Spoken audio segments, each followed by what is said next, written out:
Okay, so case studies. I'm excited for this one. So for my case study, I wanted to talk about accessibility on the island for clean water. There's a lot of different forces that come into play here, I guess, because Hawaii, as we know, is a very what's the word? It's a very commercialized area, especially Oahu, which is kind of like the main tourist hub between all the islands. And that means that a lot of the businesses here are here for profit, not necessarily sustainability.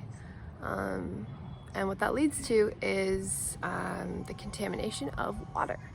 There are many different layers to this, but an example of this is the military has put big fuel tank holders, above very large sources of fresh water supply.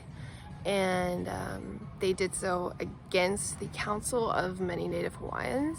And there have been leaks at times, which they have tried to not only cover up, but deny that they existed. And I guess it's valid to say that such a strong military presence makes it hard for people to be able to feel safe in their sustainable home environment. And even though for Native Hawaiians, it's all that they and their ancestors have known, and so that pushes them to go seek out different sources for drinkable water, which they buy from stores and bottles, which creates more waste and which leads to higher consumer production of packaged bottled goods, which helps corporations, but it also damages the pockets of Native Hawaiians who are just trying to live. So it's honestly a hard issue to look at because on the one hand, it's understandable. It's kind of a producer tactic that when you create a scarcity for something, people are obviously going to want your product more. But this comes at a human cost.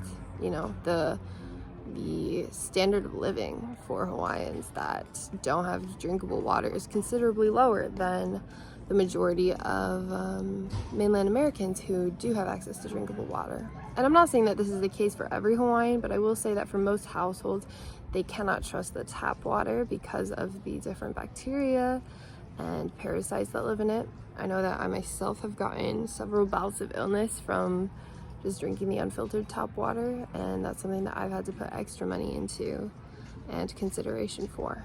So yeah, that's my case study for this discussion.